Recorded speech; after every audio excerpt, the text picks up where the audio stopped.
नाम है MLA doctor Sikandar अवाजदा।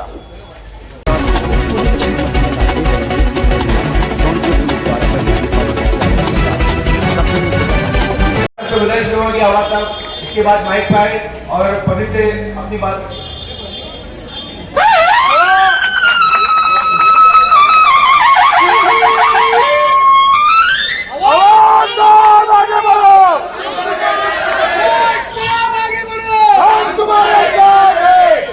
मैं पहली बार ही बोलता हूँ, मेरा भाषण शुरू होने के बाद कोई घोषणा मत देना, मैं डिस्टर्ब हो जाता हूँ।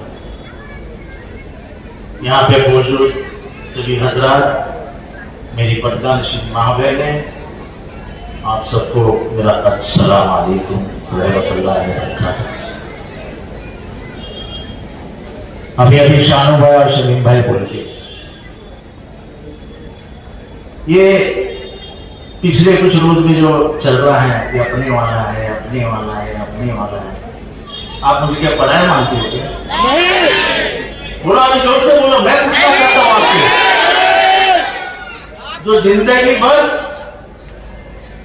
उसूल के लिए लड़ा,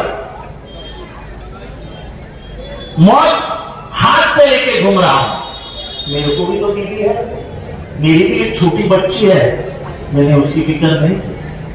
आपने देखा मेरी गाड़ी तोड़ी, मेरी गाड़ी पे हमला हुआ, मेरे मौत के वारंट निकले, मेरे फोटो पे सियाल तो भी नहीं करा। जब भी कोई भी इश्यू निकलता है, भारत में 5 लोग बोलते हैं, उसमें से सबसे पहले कौन बोलता है? कौन बोलता है? मैं चुप बैठ जाता हूं ना, क्या संकेत है? पर नहीं, मेरा खून मुझे चुप नहीं बैठने देगी, क्योंकि मेरा खून, मेरे विचार गांधी से आए हैं। ये देश गांधी का है, ये हम जिंदगी भर में नथुराम के हाथ में जाने नहीं देंगे। ये नथुराम की औलाद है जो आज इस देश की अमन और शांति को खराब कर रहा है। ये क्या बचा है? अपना वाला है, अपने वाला है, चलने वाला है। कहां थे जब धर्मांतरण का विषय आया मुमरा में? जब 400 धर्मांतरण हुआ है ऐसा कहा, तो कौन आया था सब पुलिस से सवाल पूछने के लिए कि मुझे एक धर्मांतरण बताओ और फिर लेके जाओ सबको? पुलिस ने 24 घंटे में बयान वापस किया और कहा कि एक भी धर्मांतरण नहीं होगा, नहीं तो हमारे बच्चे 50 बच्चे उठाए जाते, यूपी में लेके जाती पुलिस, यूपी पुलिस, और उनके माँ बाप चक्कर लगाते। आज विशालगढ़ में क्या हुआ? विशालगढ़ के जनता ने जाके पुलिस को और कलेक्टर को बताया था कि विशालगढ़ में हमको धोखा देता है। प्रशासन की तरफ से ध्यान नहीं दिया गया। 12 तारीख को, फिर 12 जुलाई को फिर पुलिस स्टेशन जाके उन्होंने बताया कि विशालगढ़ में कुछ हो सकता है।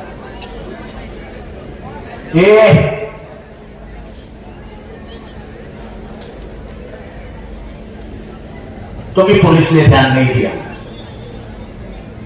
और उसी रात को 100 लोग, विशालगढ़ किसी ने देखा है? आपने देखा है? एक ही रास्ता है, एक, उसके अंदर नाके पे नाकाबंदी हो जाती तो कोई चढ़ पाता? पुलिस ने सबको ऊपर चढ़ने दिया। ऊपर चढ़ने के बाद उन्होंने दरगाह पे हमला बोल दिया और दरगाह के ऊपर जो घुमट रहता है उसको तहस नहस कर, फिर नीचे उतरे, गजापुर के मस्जिद में घुसे, मस्जिद को तहस नहस कर दिया, हिंदुओं के घर लुटे। देखो, मैं हमेशा बोलता हूं, जब अतिरेकी कहा जाता है तो अतिरेकी को कोई धर्म नहीं होता, कोई धर्म नहीं होता। वैसे इन दरिंदों का कोई धर्म नहीं, कोई धर्म नहीं। जिस शिवाजी महाराज ने कहा था अपने सैनिकों से कि तुम जब लड़ाई के लिए निकलोगे, अगर बीच में मस्जिद लगती है तो उसको हाथ भी मत लगाना, अगर कहीं पे आपको पवित्र किताब मिलती है तो उसको बाजू में रख देना। ये किसने सिखाया था? शिवाजी महाराज ने। इनको हक है क्या शिवाजी महाराज का नाम लेने का? पूछते हैं कि तो बीजेपी का डर दिखाते मुसलमानों को। अरे बीजेपी मुसलमान किसी के बाप से नहीं डरता है। बीजेपी कौन है? और हम जैसे लोग जो मौत को फिर रहे हैं। मैं तो लोगों को हमेशा बोलता हूं, मैं दो चीजों से डरता हूं, एक मेरा खुदा मेरा भगवान और दूसरा शरद पवार। मैं और किसी के पाप से नहीं डरता हूं। क्या होगा? मौत आएगी ना, उसके ज्यादा कुछ नहीं होता है। मेरे वाला वो है, लेने वाला वो है। अरे 1300 साल हो गए महाराष्ट्र की संत परंपरा को, कभी भी धर्म के बारे में कुछ नहीं बोला गया था। हमारे तुकाराम नाम के संत थे, उन्होंने अपनी किताब में लिखा है, आज से बराबर 700-750 साल पहले, अल्लाह दिलावे अल्लाह खिलावे। देने वाला भी अल्लाह है, खिलाने वाला भी अल्लाह है। वो तो बड़ी किताब है, उन्होंने बड़ा पन्ना लिखा है, मैं तो छोटा बता रहा हूं।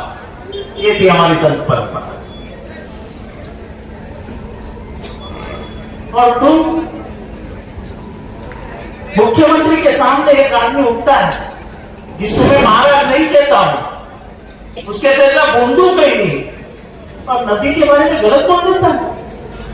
और हमारे मुख्यमंत्री जो पूरे महाराष्ट्र के मुख्यमंत्री है, जो 13 करोड़ जनता के मुख्यमंत्री है, वो कहते हैं कि हम उसको हाथ भी नहीं लगाने देंगे किसी को। हम तो किसी को मारने वाला, हम तो किसी को मारने वाले नहीं है। लेकिन सर्वोच्च न्यायालय ने क्या कहा है?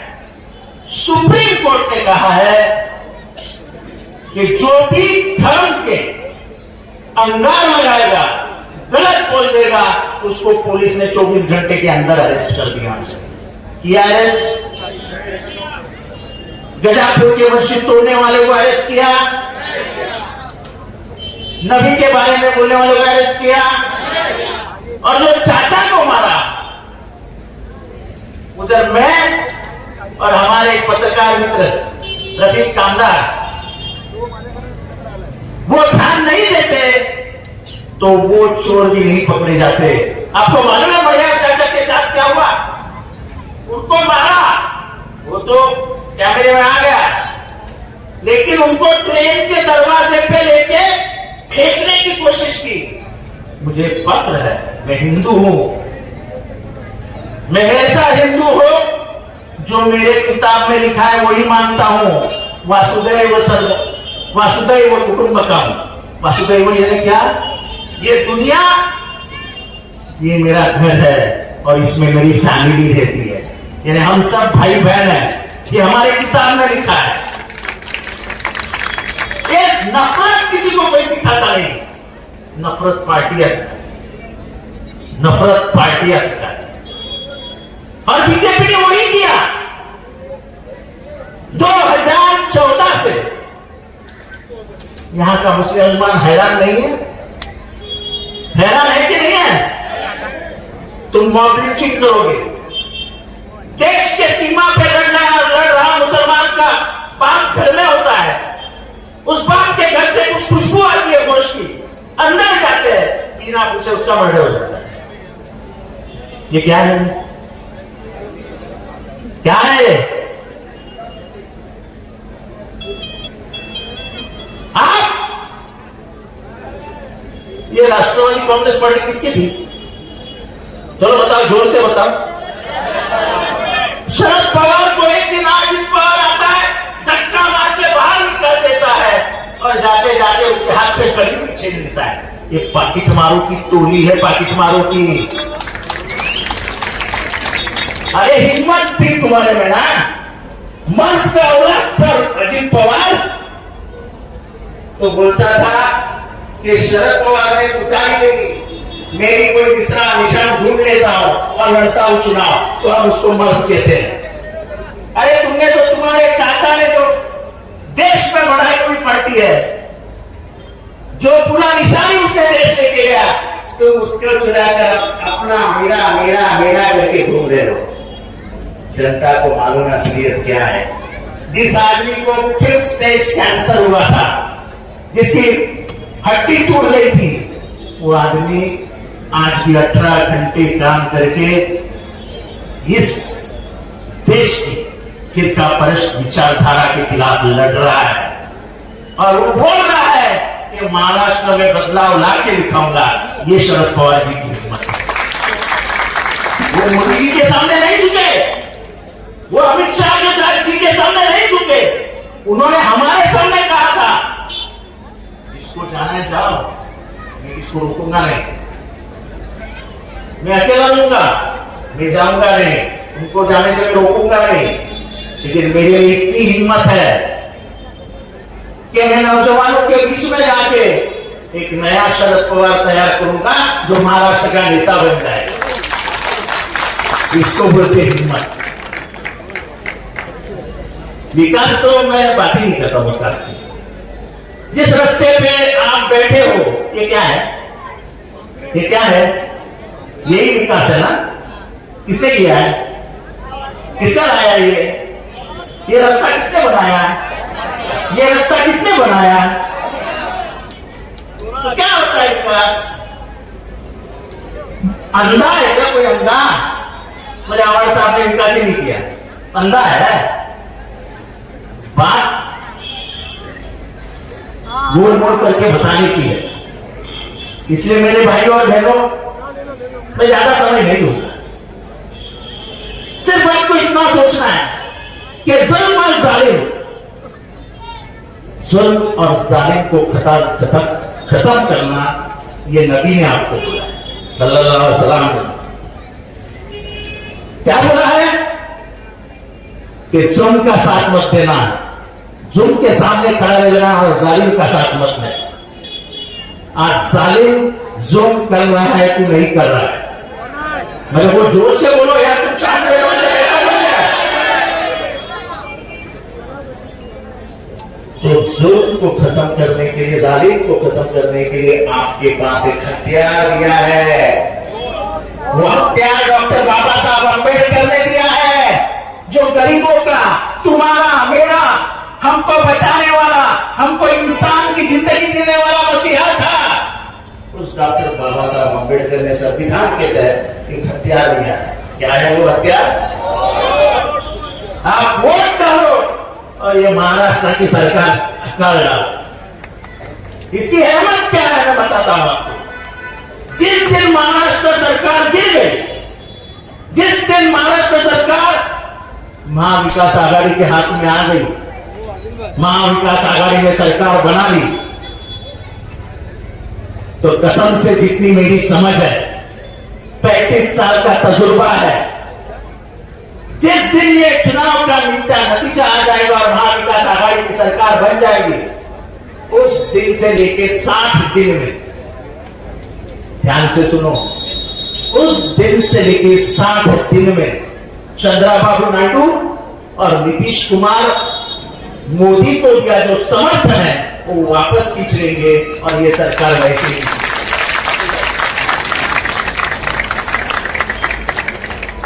तो महाराष्ट्र जीताना क्यों इंपॉर्टेंट है? बेरोजगारी कहां पर है? बच्चों को बताओ, नौकरी मिलती है क्या? हमारी कंपनियां गुजरात को दी जाती है। हम पहले गर्व से कहते थे कि महाराष्ट्र दिल्ली से घबराता नहीं है, दिल्ली से टकराता है। अब तो दिल्ली छोड़ो, हम तो गुजरात के सामने ऐसा सर झुका के बात करते हैं। हमारे महाराष्ट्र की बेइज्जती हो गई, महाराष्ट्र की बेइज्जती हो गई। आज आपको मालूम है पुलिस है क्या? इधर पगार नहीं मिला है, पगार सरकारी कर्मचारियों को अगले महीने से पगार नहीं मिलेगा, क्योंकि हमारी तिजोरी खाली हो गई है।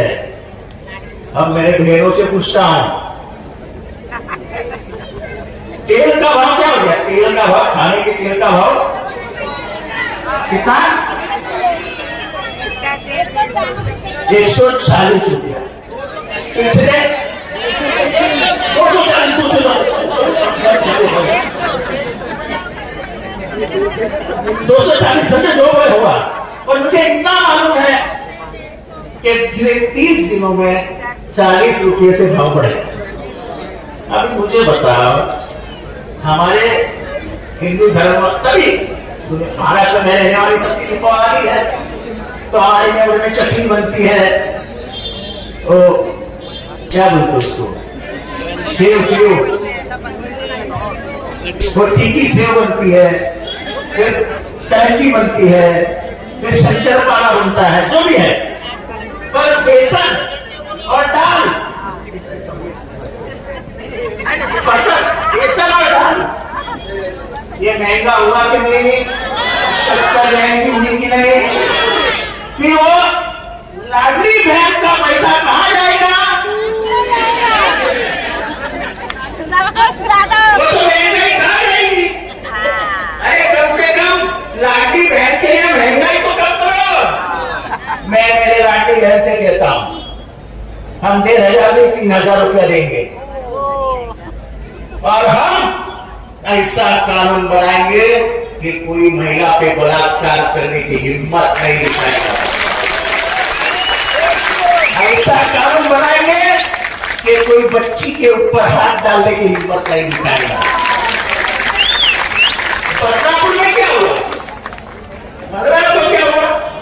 एक छोटी बच्ची के ऊपर 2 बच्चियों के ऊपर अत्याचार हुआ। इन्होंने एक आरोपी पकड़ लिया, और उसके जो 2 मेन ट्रस्टी थे गायब हो गए। मेन ट्रस्टी किसके संबंधित थे? दोनों ट्रस्टी आरएसएस बीजेपी के संबंध में थे। सुना आपने? गौर से सुना? जैसे ही इनको पता चला कि उसकी मां खूब जबान खोल रही है और बोल रही है कि मेरा बच्चा तो फटाके से भी डर जाता था, वो तो एकदम डरपोक है, मैं उसका समर्थन नहीं कर रहा हूं, लेकिन पुलिस को क्या जरूरत थी उसको गाड़ी में गोली डाल देने की? डर ये था कहीं वो जबान खोल के ये ना बता दे कि ये 2 ट्रस्टी ही गुनहगार है, इसलिए उसको जाके गोली मार। बीजेपी की इज्जत बताने के लिए बीजेपी कुछ भी कर सकती, कुछ भी। खून करना तो उनके दाएं हाथ का खेल है, जैसे महात्मा गांधी का खून करवा दिया, जैसे महात्मा गांधी का खून कर दिया। एक निहत्था आदमी, कोई हथियार नहीं, उसके पैर पड़ने गए और उसके सीने में 3 गोली डाल दी, वो वैसा ही बेचारा मर गया। ये देश शांति के लिए जाना जाता है, खून खराबे के लिए नहीं जाना जाता है, क्योंकि ये देश बुद्ध का और गांधी का है। हम हमेशा मानते हैं कि हम गांधी की पूजा करने वाले लोग, हम नेहरू की पूजा करने वाले लोग हैं, हम अब्दुल कलाम आजाद के दिखाए हुए रास्ते पे चलने वाले लोग हैं। अब ये देश गोलवल करके रास्ते पे जा रहा है, जो ये कहता था कि मुसलमानों का वोटिंग राइट भी निकाल। हम नहीं कहते, हम ये संविधान जब आया 1950 में, तब ये संविधान हमें नहीं चाहिए, ये पहली बार किसने कहा? आप कंप्यूटर, आप ये ऑपरेट करते हो क्या? गूगल ऑपरेट करते हो? जाके पढ़िए, ऑर्गेनाइजर नाम का एक मैगजीन है, जो बीजेपी का मुखपत्र था, तब बीजेपी नहीं थी, जनसंघ और आरएसएस का मुखपत्र था। उसमें पढ़िए कि कॉन्स्टिट्यूशन को विरोध किसने किया था, सब आया, उन्होंने तिरंगे को विरोध किया था। अब तो मोदी जी हर एक साल के बाद आते हैं, अरे भाई, तुम्हारे लोगों ने तिरंगे को विरोध किया था सन 93 में। कांग्रेस के कार्यकर्ता आरएसएस के मुख्यालय में घुसे और उन्होंने तिरंगा लगाया, तभी आरएसएस के कार्यकर्ता पुलिस स्टेशन में गए और कांग्रेस के कार्यकर्ता के खिलाफ केस डाली। आज लोग केस के कोर्ट, तुम तो तिरंगा लगाने से शर्माते थे। 1942 में तुमने लेटर लिखा था कि हमें ये भारत छोड़ो आंदोलन का विरोध करना है, ब्रिटिशों हमको साथ दो, उसकी औलाद हो तुम इस देश में शांति और आजादी नहीं चाहते। ये देश, उसकी पहचान अलग है, कश्मीर में एक भाषा है, केरला में एक भाषा है, गुजरात में एक भाषा है, आसाम में एक भाषा है। तो भी अभी यहाँ पे बैठे लोग कोई जौनपुर से है, कोई कोंकण से है, कोई हो सकता है दक्षिण से हो, लेकिन हम सब इधर आके भारतीय बन के अमन और शांति में रहते हैं। 15 साल पूरे मुझे आके एक बार भी मुंब्रा में कहीं हिंदू मुसलमान हुआ? हम जीते हैं अमन और शांति के लिए, लेकिन अमन और शांति के साथ हम किसी को हाथ में कानून नहीं लेने देंगे, किसी को भी कानून हाथ नहीं मानेंगे। विकास के बारे में बात नहीं करता, फिर से बोलता हूं कि मैंने जो किया है वो पूरा मुंब्रा जानता है। मैं आपसे एक ही सवाल पूछूंगा, 2009 का मुंब्रा और 2024 का मुंब्रा, आज को हाथ उठा के बताइए फर्क दिखता है कि नहीं दिखता है? सबके हाथ ऊपर चाहिए, सबके हाथ ऊपर रखो। मैं ये दादागिरी से नहीं कह रहा, प्यार से कह रहा हूं, जिसको उठाना नहीं मत उठाओ भाई। तो बात इतनी ही है, बात विचारधारा की है। आप बीजेपी के विचारधारा के साथ जा सकते हो क्या? क्या बीजेपी को अंदर ला सकते हो क्या? हमारे विचारधारा को आप दिल से निकाल सकते हो क्या? मेरे को गाली देने वालों इतना ही सुन लो कि घर घर में जितेंद्र आवाज है, मुंब्रा के हर एक घर में जितेंद्र आवाज है। जब मैं कोरोना में बंद था और मेरे मरने की तो आस लगाए बैठे थे,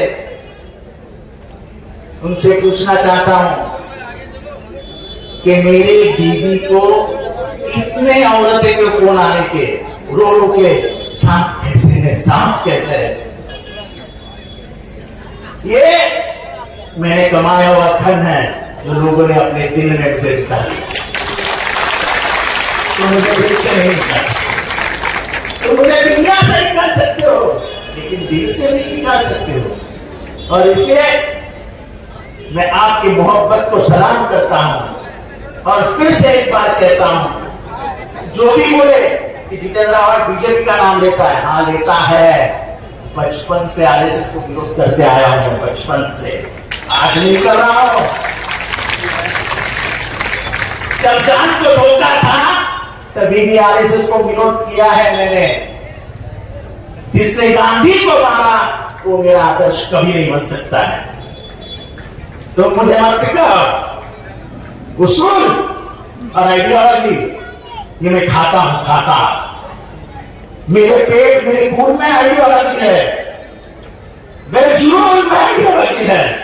मैं मेरा सर कभी नहीं झुकाऊंगा, मर जाऊंगा, लेकिन इस देश का संविधान और इस देश का सिविलिज्म के लिए लड़ता रहूंगा। और इसलिए मैं आपसे सिर्फ इतना कहता हूं, 1 तारीख को आपको मुंब्रा के लिए, महाराष्ट्र के लिए और भारत की सरकार गिराने के लिए तुतारी का निशान दबाना है। और मुझे फिर से एक बार कामयाब करता है। खुदा हाफिज।